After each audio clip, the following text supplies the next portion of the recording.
Hi everyone, welcome to மர்மல் kitchen. இன்னைக்கு video ஒரு ரேண்டம் vlog.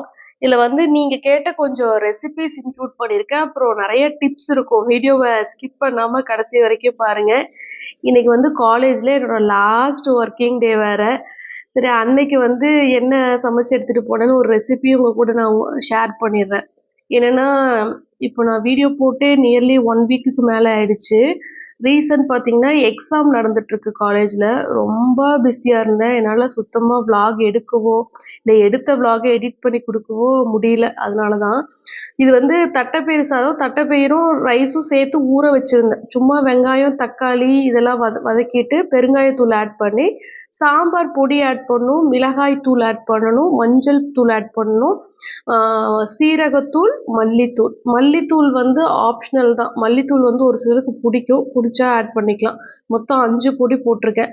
நல்லா அந்த பச்சை வாசனை போனதுக்கப்புறமா கொஞ்சமாக தண்ணி ஊற்றிட்டு நல்லா வதக்குனதுக்கப்புறமா தட்டைப்பயிறு ஊற வச்சுருந்தோம் இல்லையா, அதை வந்து போட்டு நல்லா மிக்ஸ் பண்ணி விட்டுக்கிறேன். ஆக்சுவலாக ரைஸும் தட்டைப்பயிரும் சேர்த்து ஊற வைக்கலாம், இல்லை தனித்தனியாக ஊற வைக்கலாம். அப்புறமா ஊற வச்ச ரைஸை போட்டு நல்லா ஒரு மிக்ஸ் கொடுத்துட்டு, எப்பவும் போல தான் நம்ம சாதம் குக் பண்ணும்போது சப்போஸ் 1 கப் ரைஸுக்கு 2 கப் தண்ணி வைக்கிறோன்னா அதே அளவு தான். 1 கப்பு ரைஸ் தான் இப்போ ஆட் பண்ணியிருக்கேன். 2 கப்பு தண்ணி ஆட் பண்ணிவிட்டு தேவையான அளவு உப்பு சேர்த்து 3லேருந்து 4 விசில் விட்டிங்க அப்படின்னா நல்லா வெந்துடும். தட்டைப்பயிறு வந்து வேகிறதுக்கு கொஞ்சம் டைம் ஆகும் அப்படின்றனால தான் நான் வந்து சுடுதண்ணியில் வந்து கொஞ்சம் நேரம் ஊற வச்சுருந்தேன். சுடுதண்ணியில் ஒரு 1/2 அன் ஹவர் ஊற வச்சு போட்டிங்க அப்படின்னாலே உங்களுக்கு வந்து நல்லா சாஃப்டாக வெந்து வந்துடும். ஏன்னா ரைஸ் குக்கிங் டைம் கம்மி, தட்டைப்பயிரோட குக்கிங் டைம் ஜாஸ்தி. 2யும் ஒன்றா குக் பண்ணும்போது தட்டைப்பயிரை வந்து இந்த மாதிரி சுடுதண்ணியில் ஊற வச்சுட்டு போடுறது நல்லது. நான் கொஞ்சம் டேஸ்ட்டுக்காக நெய் 1 ஸ்பூன் ஆட் பண்ணியிருக்கேன். ஜஸ்ட் ஒரு 3 விசில் விட்டு ஆஃப் பண்ணிக்கிறேன்.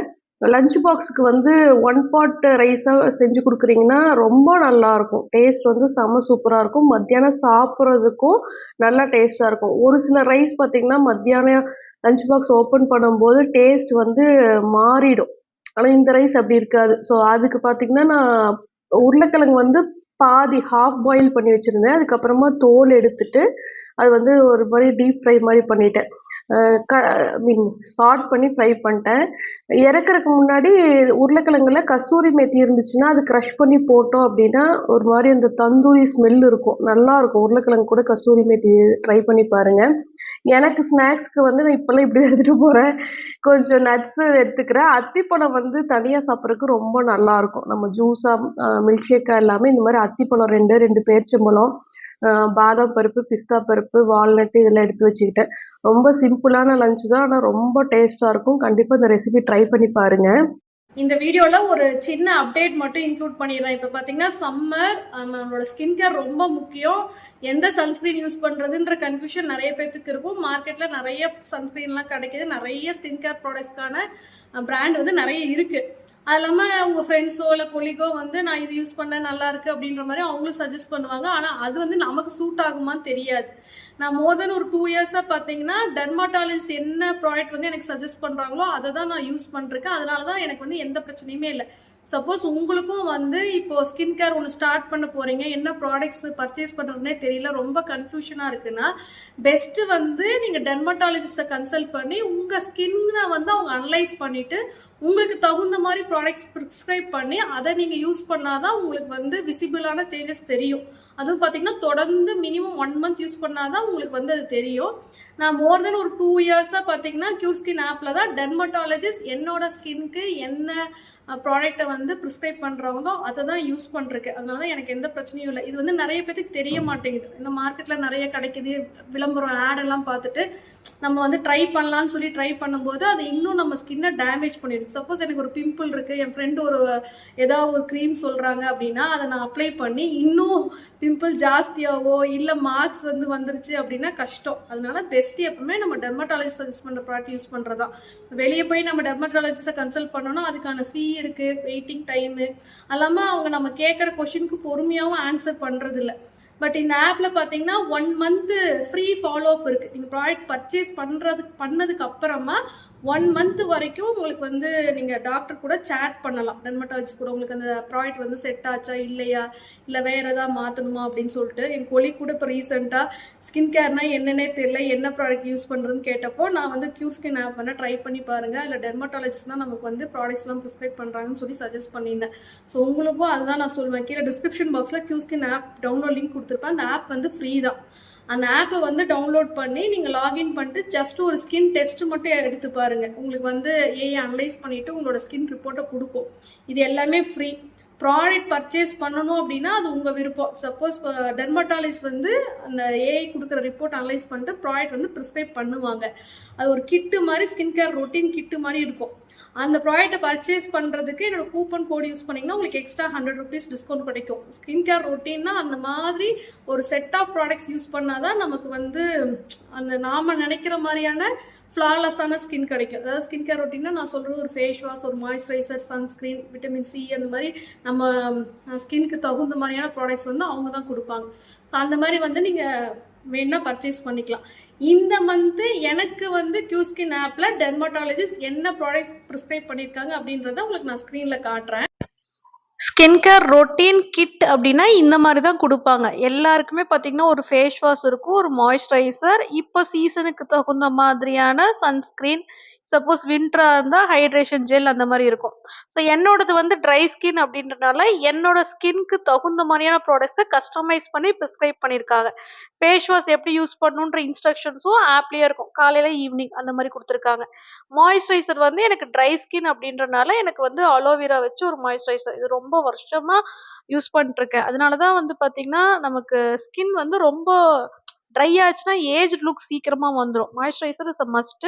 இப்போ சன்ஸ்கிரீன் வந்து பார்த்தீங்கன்னா இல்லாமல் நம்ம வெளியே காலே வைக்க முடியாது. இது ஒரு டிண்டட் சன்ஸ்கிரீன். அடுத்ததா பேரியர் ரீஸ்ட்ரக்சர் க்ரீம் அப்படின்றத இந்த மந்த் எனக்கு ப்ரிஸ்கிரைப் பண்ணியிருக்காங்க. என்னன்னா என்னோட ஸ்கின்ல அங்கங்க சின்ன சின்னதான பிரேக் அவுட்ஸ் இருக்கு. இது வந்து டீஹைட்ரேஷனால தான். தண்ணி நிறைய குடிக்க சொல்லியிருக்காங்க. அப்புறம் ஒரு லிப் பாம். ஸோ இன்டேக்கும் என்ன பண்ணணும், என்ன மாதிரி டயட் எடுக்கணும், ஒரு நாளைக்கு எவ்வளோ லிட்டர் தண்ணி குடிக்கணும், இது எல்லாமே வந்து டெர்மட்டாலஜிஸ்ட் நம்ம கூட 1 மந்த் வந்து பார்த்தீங்கன்னா ஃப்ரீ ஃபாலோ அப்ல சொல்லுவாங்க. நான் ஏற்கனவே சொன்ன மாதிரி கீழே டிஸ்கிரிப்ஷன் பாக்ஸ்ல கியூ ஸ்கின் ஆப்போட டவுன்லோட் லிங்க் கொடுத்துருக்கேன். அதை டவுன்லோட் பண்ணி நீங்க ஒரு ஸ்கின் டெஸ்ட் ஃப்ரீயாவே எடுத்துக்கலாம். சப்போஸ் ப்ராடக்ட் பர்ச்சேஸ் பண்ண விரும்புறீங்கன்னா என்னோட கூப்பன் கோடும் கொடுத்துருக்கேன். அதை யூஸ் பண்ணி நீங்க பர்ச்சேஸ் பண்ணிக்கலாம். அடுத்ததா நீங்க எல்லாருமே ரெக்வெஸ்ட் பண்ணி இந்த ஒரு ரெசிபி சில்லி கோபி வந்து அந்த மசாலா பார்த்தீங்கன்னா எண்ணெயில பிரிஞ்சு போகாம நல்லா கிறிஸ்பியா ஃப்ரை பண்றதுக்கான டிப்ஸ் வந்து இந்த வீடியோ இன்க்ளூட் பண்ணியிருக்கேன். எப்பவுமே நம்ம காலிஃப்ளவரை கட் பண்ணிட்டு கொதிக்கிற தண்ணியில உப்பு, மஞ்சள் தூள் ஆட் பண்ணி அதுக்குள்ள காலிஃப்ளவரை போட்டு ஒரு 10 மினிட்ஸ் விட்டுட்டு வடிகட்டுவோம் இல்லையா? அந்த மாதிரி பண்ணக்கூடாது. சூடான தண்ணிய வந்து இந்த மாதிரி ஒரு பவுல்ல எடுத்துட்டு அதுல உப்பு, மஞ்சள் தூள் போட்டு காலிஃப்ளவர் போட்டுட்டு லெஸ் தேன் 1 மினிட் தான் விடணும். கொதிக்கிற தண்ணியில நம்ம அப்படியே கேஸ் ஸ்டவ்ல வந்து தண்ணி இருக்கும் போதே காலிஃப்ளவரை போட்டோன்னா காலிஃப்ளவர் வந்து வெந்துரும். நீங்க 5, 10 நிமிஷம்லாம் விட்டீங்கன்னா அது வெந்துரும். அந்த மாதிரி பண்ணக்கூடாது. அப்படி வெந்துருச்சு அப்படின்னா தான் அது ரொம்ப எண்ணெய் குடிக்கும், மசாலா ஒட்டாது. ஃபர்ஸ்ட் மிஸ்டேக் நம்ம பண்றது பார்த்தீங்கன்னா, அந்த மாரி ஹாஃப் குக் பண்ணிடுறது தான் காலிஃப்ளவர. அந்த மாரி பண்ணாதீங்க. தனியா சுடுதண்ணீல உப்பு, மஞ்சள் தூள் போட்டு 1 நிமிஷம் வச்சாலே உங்களுக்கு புழு எதா இருந்துச்சு அப்படின்னா, அது வந்து இறந்துரும். அதுக்கப்புறமா வடிகட்டிட்டு, இந்த மாரி முடிஞ்சுச்சுன்னா ஒரு துணியில வந்து ட்ரை பண்ணுங்க. ஈரமே இருக்கக்கூடாது. சுத்தமா காலிஃப்ளவர்ல வந்து ஈரம் எதுவுமே இல்லாதப்ப தான் நம்ம பொடியெல்லாம் போடணும். ஃபர்ஸ்ட்டு வந்து நான் உப்பு ஆட் பண்ணிக்கிறேன். ஸோ நம்ம அ உப்பு, காரம் மட்டும் தான் இப்ப போடணும். ஃப்ரை பண்றதுக்கு முன்னாடி தான் அந்த கார்ன்ஃப்ளவர் மாவெல்லாம் போடணும். ஸோ இப்ப எதெல்லாம் ஆட் பண்றேன்னு பார்த்தீங்கன்னா, காரத்துக்கு வந்து நான் மிளகாய் தூள் ஆட் பண்ணியிருக்கேன். சீரகத்தூள் கொஞ்சம் போட்டிருக்கேன். கரம் மசாலா தூள் ஆட் பண்ணியிருக்கேன். இஞ்சி பூண்டு பேஸ்ட் ஆட் பண்ணியிருக்கேன். அப்புறம் பெப்பர் வந்து ஃப்ரெஷ்ஷா க்ரஷ் பண்ணி போட்டுக்கிறேன். இத தான் நம்ம ஃபர்ஸ்ட்டு மேரினேட் பண்ணி வைக்கணும். மினிமம் ஒரு 1/2 அன் ஹவராவது நீங்க மேரினேட் பண்ணி வச்சீங்கன்னா தான் நல்லா டேஸ்ட்டா இருக்கும். கொஞ்சமா லெமன் ஒரு 1/2 லெமன் புழிஞ்சு விட்டுட்டு, குக்கிங் ஆயில் மேல வந்து ஸ்ப்ரெட் பண்ணிட்டு, நல்லா மிக்ஸ் பண்ணி, இப்படியே வந்து நம்ம ஒரு அ தட்டு வச்சு மூடி வச்சு, ரெஃப்ரிஜிரேட்டர்ல வச்சுட்டு, அதுக்கப்புறமா ஃப்ரை பண்ணலாம். இல்ல நீங்க அப்படியே கூட வைக்கலாம். கிச்சன்லயே கூட வைக்கலாம். ரெஃப்ரிஜிரேட்டர்ல வைக்கணுன்ட்டு இல்ல. பட் இருந்தாலும் மசாலா நல்லா ஒட்டணும் அப்படின்னா, நம்ம ரெஃப்ரிஜிரேட்டர்ல வச்சுட்டு, அதுக்கப்புறமா எடுத்து குக் பண்ணோம் அப்படின்னா நல்லாருக்கும். நான் இத ஒரு 30 மினிட்ஸ் வந்து ரெஃப்ரிஜிரேட்டர்ல வச்சு எடுத்துக்கிறேன். அதுக்கப்புறமா கரெக்ட்டா எண்ணெயில ஃப்ரை பண்றதுக்கு முன்னாடி தான் நான் யூஸ் பண்ற மாவெல்லாம் பார்த்தீங்கன்னா, இன்னைக்கு வந்து கடலை மாவு, அப்புறம் கார்ன்ஃப்ளவர் மாவு ஈக்குவல் குவான்டிட்டி எடுத்துக்கலாம். இப்ப கடலை மாவு 2 ஸ்பூன் எடுக்கிறீங்கன்னா, கார்ன்ஃப்ளவர் மாவு 2 டீஸ்பூன் எடுத்துக்கோங்க.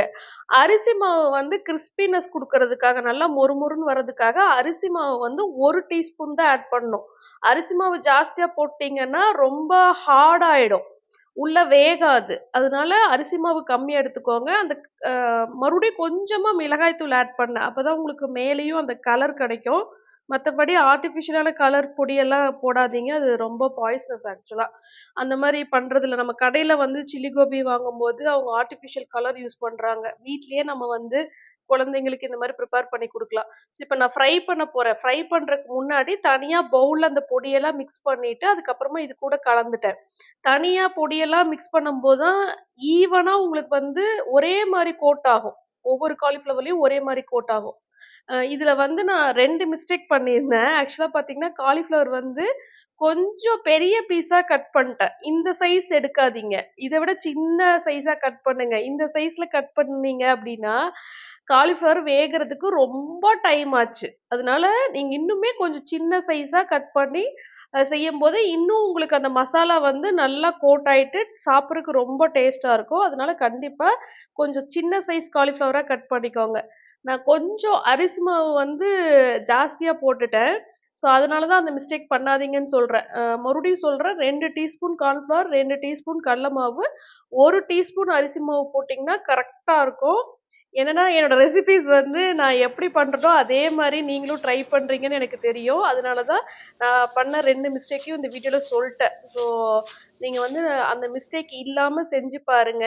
செஞ்சுட்டு எப்படி வந்துச்சுன்னு கண்டிப்பா இந்த வீடியோல வந்து கமெண்ட் பண்ணுங்க. ஏன்னா, குழந்தைங்க நெறைய பேத்துக்கு இந்த மாரி செஞ்சு குடுக்கணும்னு நெனைக்கிறீங்க. நானும் ஃபர்ஸ்ட்டெல்லாம் இந்த மெத்தட் தான் செஞ்சுட்டு இருந்தேன். நடுவுல மறந்துட்டேன். அந்த கார்ன்ஃப்ளவர வந்து நம்ம அப்படியே மொளகா தூளெல்லாம் போடும்போது, நம்ம கார்ன்ஃப்ளவரையும் சேர்த்து மிக்ஸ் பண்றனால தான் அதுவும் காலிஃப்ளவர் ஈரமா இருக்கும்போது, நம்ம இந்த மாரி மாவு, மசாலாலாம் போட்டோம்னா, அப்படியே பிரிஞ்சு அது எண்ணெயில போயிடுது. ஸோ இந்த மிஸ்டேக்ஸ்லாம் ரெக்டிஃபை பண்ணி, நான் ரொம்ப பக்காவா இப்ப சில்லி கோபி செய்ய ஆரம்பிச்சுட்டேன். கண்டிப்பா ரெசிபி ட்ரை பண்ணி பாருங்க. அடுத்ததா சிங்க் பிளாக்கேஜுக்கான ஒரு டிப்ஸ் சொல்றேன். ஆக்சுவலா பார்த்தீங்கன்னா, இப்ப சிங்க் வந்து கீழ அடைச்சிருச்சு. தண்ணியெல்லாம் வெளிய வர ஆரம்பிச்சிருச்சு. அதனால அந்த அவுட்லெட்ட வந்து தனியா எடுத்திருக்கோம். என்னோட சிங்க்கோட அவுட்லெட் பைப்பு வந்து பெண்ட் எடுத்திருக்காங்க. அந்த ரைட் சைட் கார்னர்ல வந்து கீழ போயிட்டு அப்படியே பெண்ட் ஆயி அதுக்கப்புறமா வெளிய போகுது. இதுக்கு ரீசன் என்னன்னு பார்த்தீங்கன்னா, என்னோட சிங்க்குக்கு வெளிய சைடு வந்து லிஃப்ட் இருக்கு. அப்படியே வெளிய எடுக்க முடியல பைப்ப. அதனால என்ன பண்ணிட்டாரு பில்டரு, இந்த மாரி பெண்ட் எடுத்து கொண்டு போயிருக்காரு. அதனாலயே நெனைக்கிறேன் அடிக்கடி பிளாக் ஆகுது. இதுக்கு முன்னாடி நான் நெறைய வீடியோஸ்ல உங்களுக்கு அந்த ட்ரெயினெக்ஸ் பவுடர் போட்டு காட்டியிருக்கேன். அப்புறம் வந்து பேக்கிங் சோடா, வினிகர் இதெல்லாம் யூஸ் பண்ணியும் நான் வந்து பிளாக் எடுக்கிறது, இந்த டிப்ஸ்லாம் ஷேர் பண்ணியிருக்கேன். பட் அது எல்லாத்தையும் விட பெஸ்ட் பார்த்தீங்கன்னா, இப்ப என்னோட அபார்ட்மெண்ட்ல நெறைய பேத்து வீட்ல சிங்க் பக்கத்திலேயே இந்த பம்ப் வந்து வச்சிருக்காங்க. இது பக்கத்துல சூப்பர் மார்க்கெட்ல வாங்குனது தான். நெறைய கடையில இந்த பம்ப் கெடைக்குது.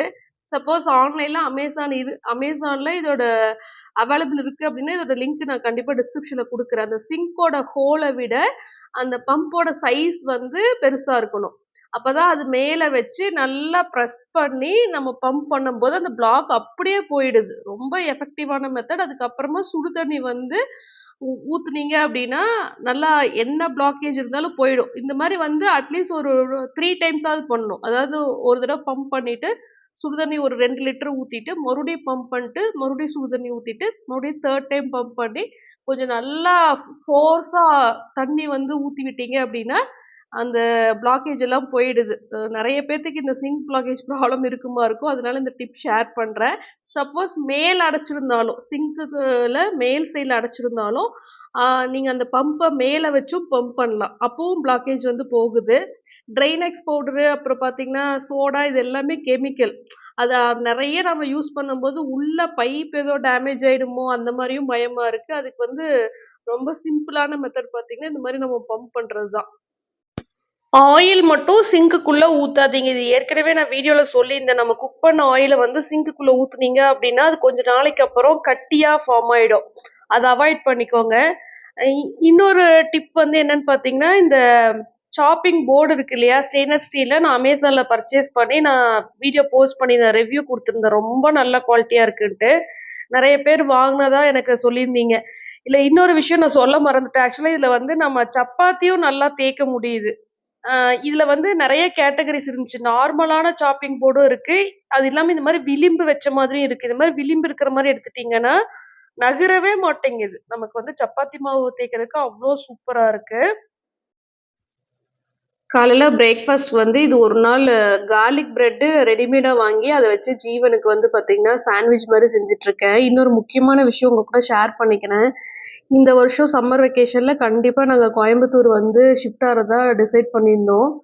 ஸோ, அதனால நான் காலேஜ்ல கண்டிப்பா இன்ஃபார்ம் பண்ணி தான் ஆகணும். என்னன்னா, நம்ம ஒரு ஸ்டாஃபா ஒரு டீச்சிங் ப்ரொஃபஷன்ல ஒர்க் பண்ணும்போது திடீர்னு கண்டிப்பா ரிசைன் பண்ண முடியாது.